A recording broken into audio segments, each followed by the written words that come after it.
नमस्कार मित्रांनो, सुस्वागतम. मुरंबा या मालिकेच्या आजच्या भागामध्ये आता रमाला चक्कर आलेली असते. अक्षय पाणी वगैरे आणि चहा बिस्किट तिला अगदी खायला देतो. तेव्हा मात्र आता रमा कुठे बरी होती आणि ती उठून आता जायला निघते. अक्षय तिचा हात धरतो, परंतु रमाने मात्र आता रागाने त्याचा हात बाजूला केलेला असतो. तेव्हा आता तिला उठता येत नाही तरीसुद्धा ती कशीबसी उठते, पण अक्षयचा आधार घेत नाही. अक्षय बघतच असतो आणि रमा मात्र आता तेथून उठून उभी राहते आणि म्हणते की सॉरी, कारण तुम्हाला माझ्यामुळे खूप ऑलरेडी त्रास झालेला आहे. तर आता अक्षय म्हणतो की हे बघ, आत्ता मात्र हा त्रास काहीच नाही. या अगोदर मात्र जो काही त्रास मला झाला तो खूप जास्त मी सहन केलेला आहे. या त्रासाचं तुम्ही काय घेऊन बसलात? इनफॅक्ट म्हणजे आज आरोहीने शाळेमध्ये जे काही केलंस त्याबद्दल मी तुम्हाला सॉरी म्हणतो. तर आता रमा म्हणते की अहो, तिची काहीच चूक नाही. तिला वाटलं असेल की आपल्या आईसारखं दिसावं म्हणून, त्यामुळे तिने हे सर्व केलं असेल. त्यात काय इतकं गैर आहे? अक्षय रमा समोर येतो आणि म्हणतो की काय गैर नाही? अगं, तिच्यामुळे तर तुला सुद्धा आता हे 2 वेण्या घालाव्या लागल्या. चक्क आर.के. मॅडम यांनी असे 2 वेण्या घातल्यात. त्यावर तर रमा म्हणते की तुम्हाला आवडल्या नाहीत का? या अगोदर तर तुम्हाला खूप असे वेण्या आवडत होत्या, त्यामुळे मात्र मी त्या 2 वेण्या कधीही बदलण्याचा प्रयत्न नाही केलेला. पण जेव्हा तुम्ही मला सोडून गेलात तेव्हा मात्र. आता अक्षय म्हणतो की काय बोलतेस? मी तुला सोडून गेलो? अहो आर.के. मॅडम, तुम्ही काय बोलतात? तुम्ही मला सोडून गेल्या, मी तुम्हाला सोडून गेलेलो नाही. अहो, ते केवळ पैशासाठी तुम्ही मला सोडून गेलात, हे तुम्हाला आठवत सुद्धा नाही का? रमाला मात्र आता हे जे आरोप अक्षय तिच्यावर करतो हे सर्व सहन होत नाही, तरी सुद्धा ती शांत राहते. रमाचा जीव आता अक्षयला सांगण्यासाठी अगदी तळमळत असतो. तेव्हा ती आता म्हणायला जाते की मी. अक्षय पुन्हा विचारतो की काय काय तू? आता रमा शांत होते. अक्षय लगेच म्हणतो की आहे का तुझ्याकडे उत्तर? तुझ्याकडे तर आत्ता सुद्धा उत्तर नाही. त्यामुळे आर.के. मॅडम, अहो जाऊन द्या तो विषय घेऊ नका. या मागच्या 7 वर्षामध्ये मी तुम्हाला त्याबद्दल कारण नाही विचारले, पण तरी सुद्धा तुम्हाला सुद्धा ते कारण काय होतं हे सांगावं असं नाही वाटले. तर 7 वर्षामध्ये तुम्ही आपल्या मुलीपासून दूर राहूच कशा शिकल्यात अहो? आणि आता मात्र ह्या जुन्या रमाच्या आठवणी तुम्ही घेतल्यात, तिचं रूप घेतलं, त्याचा काय उपयोग हे सर्व करू? तेव्हा आता रमा म्हणते की जुनी रमा सुद्धा मीच आहे. माझ्या ज्या आठवणी आहे माझ्याबद्दलच्या, तर त्या सुद्धा त्याच आहे आणि मीच ती रमा आहे. तर पण तुमची रमा कधीही तुम्हाला ओळखता नाही आली, तेव्हा सुद्धा आणि आता सुद्धा. अक्षय रमाकडे पाहत असतो की नक्की रमाला काय म्हणायचं आहे. तर तेव्हा रमाचा जीव अगदी तिळतिळ तुटत असतो. त्यानंतर आता इकडे इरावती मात्र मालविकाला विचारते, अगं तू तर त्या रमाच्या सगळ्या साड्या धुवायला टाकल्या होत्यास, मग मात्र ती कोणती साडी नेसून गेली बरं? मालविका म्हणते की नाही, अहो तिला कोणतीही साडी नेसायला नव्हती. आता इरावती आपल्या मोबाईलमधील जो ताराने फोटो पाठवलेला आहे तर तो फोटो दाखवते. बघ, यामध्ये कोणती साडी रमाने नेसलेली आहे. आता मालविका म्हणते की ही कुठली साडी आहे? आता मात्र ही रमाचीच आहे का? आता इरावती म्हणते की अगं, ती साडी ती नेसली म्हणजे तिचीच असेल ना? त्यावर मालविका म्हणते की अहो, ही साडी तर तिला कधीही नव्हती. मी तिच्याकडे ही पाहिली सुद्धा नव्हती. नक्की ती साडी कोणती होती? म्हणून त्या दोघी आता रमाच्या रूममध्ये येतात आणि तिचं कपाट उघडून आता अगदी नक्की कोणती साडी होती आणि तिच्या कपाटामध्ये आपल्याला आत्तापर्यंत तिच्याकडे ही साडी कधीही आपल्याला पाहिलेली नव्हती, मग नक्की ही साडी कोणती असेल? म्हणून इरावती आता कपाट उचकते. म्हणजे तिने काही ऑनलाईन वगैरे ऑर्डर केली होती का? त्यावर आता मालविका म्हणते की नाही, ऑनलाईन पार्सल जर आले असते तर मला कळाले असते, कारण बेल वाजली असती ना आणि शेवटी मीच दार उघडले असते, त्यामुळे तर माझ्या लक्षात आले असते. आणि तसंही आता राणी नाही घरामध्ये, तर सगळी काम मलाच करावी लागतात. त्यावर इरावती विचारते की काय? राणी नाही म्हणजे कुठे गेली? मालविका रागानं म्हणते की अगो, तिला ती पगारी सुट्टी दिलेली आहे ना त्या मावशींनी. आणि इरावतीचं आता तेवढ्यात आता ती साडीचं बॉक्स आहे त्या बॉक्सकडे टेबलवर ठेवलेलं लक्ष जातं आणि ती म्हणते की काय मालविका, तुझे कायम लक्ष असतं का? त्यावर आता मालविका म्हणते की हो, मी कायम लक्ष देऊनच असते आणि माझे लक्ष सुद्धा आले असते. आता इरावती त्या बॉक्सकडे बोट दाखवते आणि म्हणते की हे बघ, हे काय आहे आणि झोपा काढायचे जरा बंद कर. आता मालविका तो बॉक्स उचलते आणि म्हणते की हे कधी आला मला खरंच माहिती नाही. बेल जर वाजली असती तर खरंच मला कळाले असते नेमकं ही नवीन साडी आली कुठून. म्हणून आता तो बॉक्स उचकतात. त्यामध्ये त्यांना एक चिठ्ठी सापडते आणि तेवढ्यात ती साडी चंद्रपूरवरून आलेली आहे हे आता मालविका वाचते. आता मात्र ती विचारते की अहो मॅम, तुमचं मालविका, अहो चंद्रपूरला कोण आहे? ही साडी चंद्रपूरवरून आलेली आहे. तर आता इरावती विचार करते आणि म्हणते की अरे, खरंच म्हणजे साईची आई आहे ना संध्या, तर ती चंद्रपूरला राहते. मग नक्की ही साडी तिनेच पाठवली असेल, तर नक्की ही साडी तिनेच पाठवली असेल बहुतेक रमासाठी. म्हणजे रमा आणि साईची एंगेजमेंट, बहुतेक त्या दोघांचं लग्न ठरते. तर मालविका म्हणते की समजा अहो असं नसेल तर. त्यावर आता इरावती म्हणते की समजा जर असं असेल तर. तर आता लगेच मालविकाचा चेहरा पूर्णपणे खुलतो आणि इरावती सुद्धा खूप छान खुश होत असते. इरावती खुश होत म्हणते की जर असं काही असेल तर मात्र रमा आणि अक्षय आता ह्या दोघांना वेगळं करण्यासाठी आणि पुन्हा आता अक्षयच्या मनामध्ये साई आणि रमा यांच्याविषयी जे गैरसमज वाढवण्यासाठी चिठ्ठी आणि हा बॉक्स पुरेसा आहे. तर आणि हे बघ मालविका, आता यापुढे तुला काही काळजी नाही. आता जे काही होणार आहे त्यात म्हणजे रमा आणि अक्षय यांच्या नात्यामध्ये आता विघ्न येणार. तर आणि ती चिठ्ठी सापडल्यामुळे त्या दोघी आता खूप खुश होतात. त्यानंतर मात्र रमा इकडे अक्षयकडे पाहत असते आणि मनात म्हणते की त्यावेळेस मात्र तुमची ती जुनी रमा आता ही तुम्हाला काही न सांगता निघून गेली, परंतु आज मात्र ही तुमची जी रमा आहे ना ती तुम्हाला तुमची परमिशन घेऊन जाणार आहे, तर ते पण कायमची. त्यानंतर आता इकडे वॉचमन आहे, तर तो एका बाईला अगदी ती फुलं घेऊन बाहेर काढत असतो. ती बाई म्हणते की अहो प्लीज, अहो ही फुलं घ्या. तेव्हा वॉचमन म्हणतो की हे बघ, त्या साहेबांना मात्र अगदी महागडी आणि परदेशी फुलं हवी आहेत, तर तू चल आता इथून चालती हो तुझी ही फुलं वगैरे घेऊन. त्यावर आता त्या काकू म्हणत असतात की अहो असं काय करतात, आणि त्या रडत असतात. म्हणतात की अहो किती मेहनतीने ही फुलं मी विकत आणलीत आणि जर ही फुलं विकली नाही तर ती सडून जातील आणि खरंच अहो माझं खूप नुकसान होईल. तेव्हा ती बाई खरंच खूप रडत असते आणि माझ्या घरी 2 नाते आहे तर त्यांना आज जेवायला नाही मिळणार साहेब म्हणून ती खूप रडते. तेव्हा तो अचवन म्हणतो त्याला मी काय करू. आता मात्र ती बाई रडतच म्हणत असते की अहो साहेब असं करू नका प्लीज, उपकार होतील. तेवढ्यात रमा धावतच त्यांच्याजवळ येते आणि त्या वॉचमन काकांना म्हणते की काय चाललं तुमचं, का त्या आजींचं तुम्ही नुकसान करतात. तुम्ही एक काम करा, मॅनेजरला बोलावून घ्या, मी त्यांच्याशी बोलते. तेव्हा आता तो वॉचमन म्हणतो की मॅडम येथे तुमचा काही संबंध नाही, उगाच तुम्ही येथे मध्ये पडू नका, तुम्ही इथून निघायचं. आणि त्या बाईला सुद्धा म्हणतो की ए म्हातारे चल निघ इथून, उगाच मला दांडकं उचलायला लावू नको. तेव्हा रमाला आता खूपच राग येतो. रमा वॉचमनवर ओरडते आणि म्हणते की 1 मिनिट, काय भाषा आहे, कोणत्या पद्धतीत तुम्ही त्या आईंशी बोलतात, ती पद्धत आहे का बोलायची. अहो त्यांच्या वयाचं तरी भान ठेवा. तेव्हा तो वॉचमन म्हणतो की ओ मॅडम तुम्ही मला शिकू नका आणि पुन्हा त्या म्हातारीला म्हणतो की चल म्हातारे इथून चालती हो, म्हणून तो काठीने आता त्या म्हातारीला हकलायला जातो. तेव्हा अक्षय तिथे येतो. अक्षय लगेच त्या वॉचमनला धरतो आणि म्हणतो की काय कसं वागणं हे, असं वागतात का, त्यांच्या वयाचा तरी विचार करा, बाई माणसांशी असं वागतात का. तेव्हा वॉचमन म्हणतो की आता यांची किटकिट कमी होती म्हणून लगेच तुम्ही आलात तर, आणि जर तुम्हाला तिचा इतका पुळका असेल तर तुम्ही सर्व फुलं आहे तर तिची विकत घेऊन टाका. त्यावर तर अक्षय म्हणतो की ओह आहे ना, आणि आजींना म्हणतो की आजी ही सगळी फुलं तुमची मी विकत घेतो, सांगा किती झाले. त्यावर तर आजी रडतच म्हणते की नको बाळा, हे असले उपकार मला खरंच नकोय. अरे तू ही फुलं घेऊन काय करणार, तू फुलं विकत घेशील आणि नंतर ती फुलं कुठेतरी टाकून देशील, असं खरंच मला नकोय, असे उपकार सुद्धा मला नकोय. तुमचं नुकसान करून साहेब मला माझं पोट नाही भरायचं. म्हणून ती बाई आता रडत असते. तेव्हा आता अक्षयला मात्र तो क्षण मागचा एक आठवतो. दिवाळीच्या वेळेस आता एक बाई अशी दारामध्ये आलेली असते पंते विकण्यासाठी आणि आता अक्षय तिला विचारतो की काय झाले. तेव्हा रमा म्हणते की ती बाई अगदी पंत्या घ्या म्हणून विकायला आलेली आहे. तेव्हा रेवा मात्र त्या बाईला काढून देते, परंतु रमा अक्षयला जेव्हा म्हणते माझं असंच म्हणणं होतं, दारावर जर असं कोणी रिकाम्या हाताने आलं तर त्याला असं मोकळं नाही पाठवायचं नाराज करून.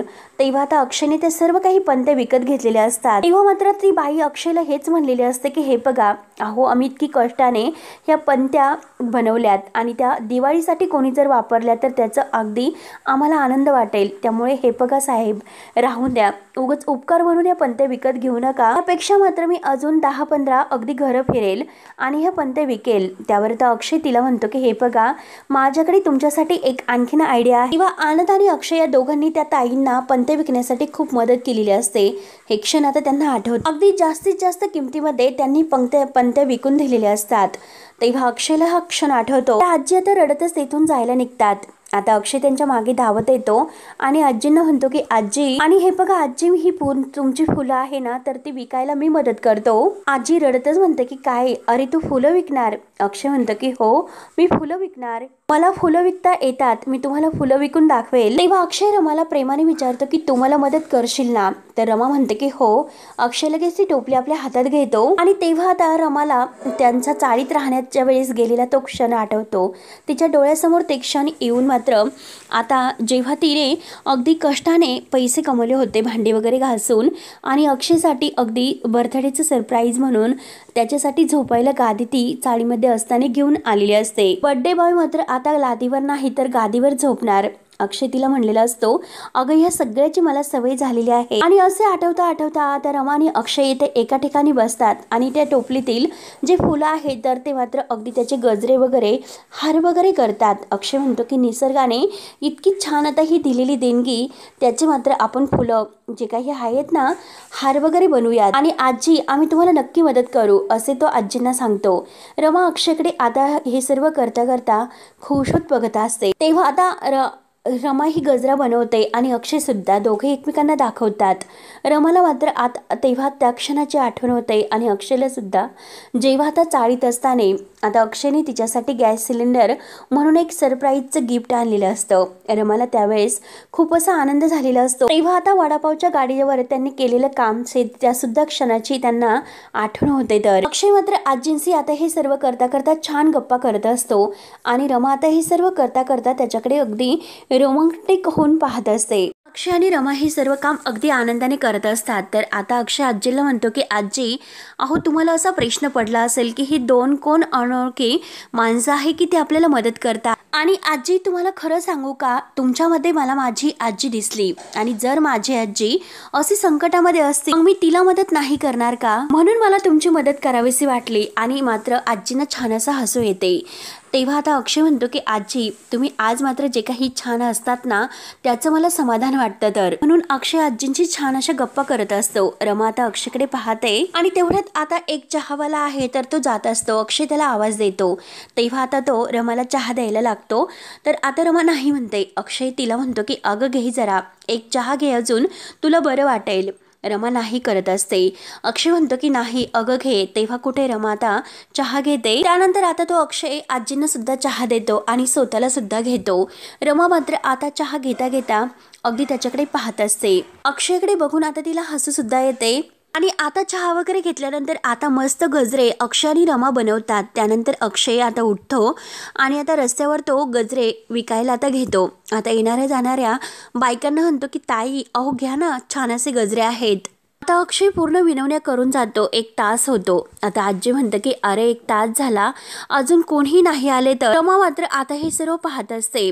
आता ती शांत बसेल असते. अक्षय आता त्याला सुद्धा वाईट वाटतं कारण खूपच वेळ झाला एकही गजरा विकला गेला नाही. तरी सुद्धा अक्षय मात्र आता आजींना आधार देतो. म्हणतो की हे बघा आजी तुम्ही काही काळजी करू नका येतील नक्की आणि गजरे हे सगळे विकतील. आणि हे बघा जर माणसं आली नाही तर आपण मात्र माणसांच्या घरी जायचं. आणि ते गजरे आता तो हातात घेतो. आजी द्या बरं इकडे बघूयात मला जमते की काय, म्हणून ते गजरे हातामध्ये घेऊन आता तो विकत असतो. आता मात्र हातामध्ये एक धरतो. आता मात्र कोणीही गजरा घेत नाही. तेव्हा अक्षय आता मोठ्याने ओरडत असतो की गजरा घ्या गजरा, गजरा घ्या गजरा, 50ला 3 20ला 1, 50ला 3 20ला 1. एकदम फ्रेश फ्रेश असे गजरे तुमच्या ताईसाठी तुमच्या अक्कासाठी तुमच्या बहिणीसाठी. आणि तेवढ्यात एक ताई येतात. आता त्या ताई गजरे घेतात. अक्षय त्यांना विचारतो की किती देऊ, 20ला 1 आणि 50ला 3. तेव्हा आता ते ताई गजरे घेतात आणि आता अगदी नमस्कार करून निघून जातात. रमा मात्र आता हे सर्व पाहत असते. आता मात्र अक्षय ते गजरे विकतो आणि आजींना म्हणतो की ताईंना तुम्ही गजरे करायला सांगा बरं. तेव्हा लगेच आता रमा उठते अक्षय जवळ येते. अक्षयला म्हणते की अहो तुम्ही काय करतात. त्यावर तर अक्षय म्हणतो की अगं कुठे काय करतो आजींना मदत करतोय.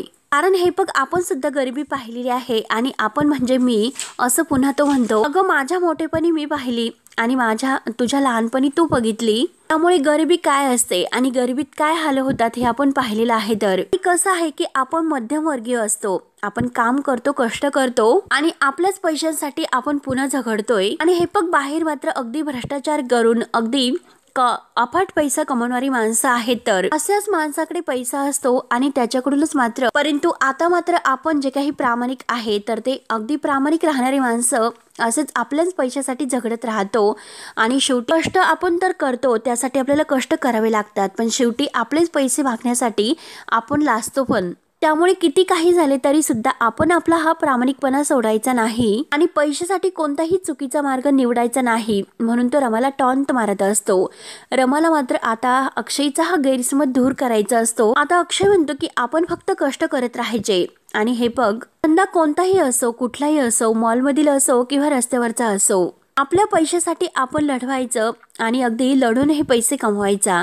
आता आजी मात्र अगदी खुश होत त्या दोघांची दृष्ट काढते. अक्षय पुढे म्हणतो की आपण आपला प्रामाणिकपणा टिकवायचा, अगदी आपल्या कामावर प्रेम करायचं, आत्मविश्वास ठेवायचा, म्हणजे लोकांना सुद्धा हेच वाटेल. कष्टातील मात्र अगदी मेहनत कळते आणि लोक मात्र आपल्याकडून नक्की घेतात तर. आणि तेव्हा आता अक्षय आलो म्हणून आता ते गजरे विकायला पुन्हा पुढे जातो. रमाला मात्र त्याकडे बघून खूप हसू येते.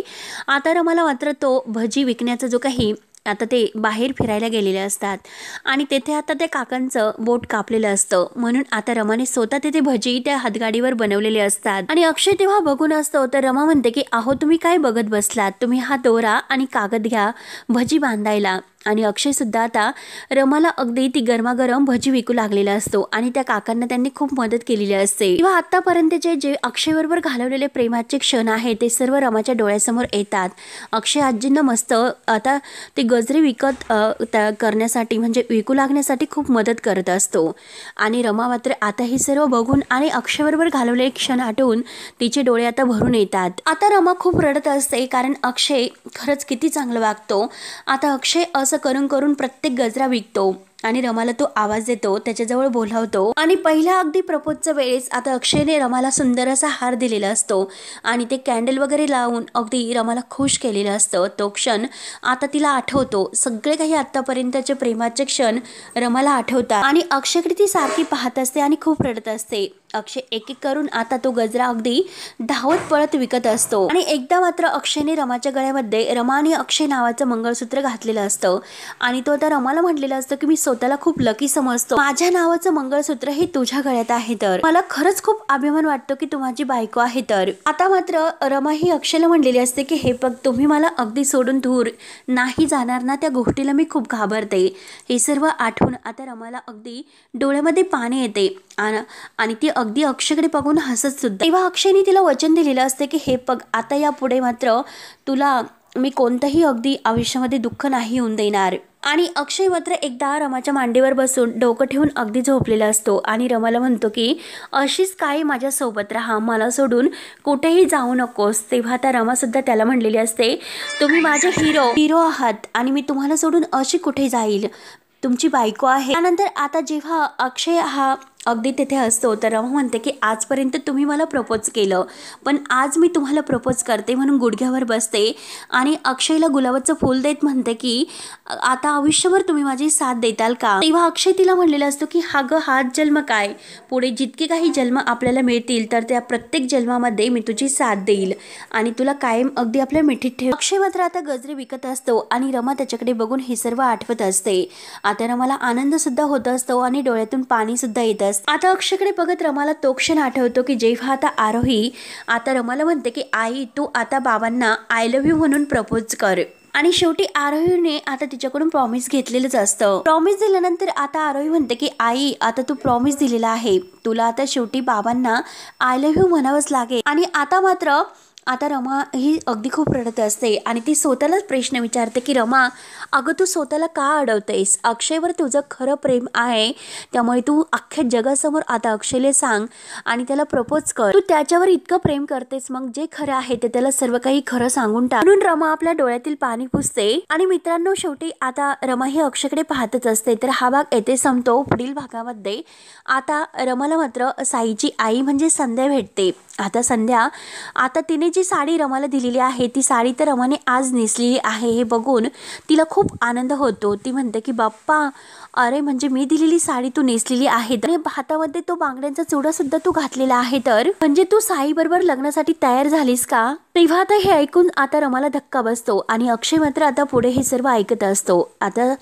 संध्या म्हणत असते की अगं तू असं काय करतेस रमा, अगं मी तुझ्या आणि साईच्या लग्नालाच येथे आलेले आहेत. तेव्हा आता हे ऐकून रमाला धक्का बसतो. रमा म्हणते की आता हे सर्व काय चाललं माझ्यासोबत, देवा कोणती परीक्षा तू आता घेत आहे माझ्यासोबत ही. आणि अक्षय आता रमाकडे पाहत असतो. तर मित्रांनो आता पुढे काय होईल बघण्यासाठी मात्र आपल्या चॅनलला नक्की सबस्क्राईब करत राहा. धन्यवाद.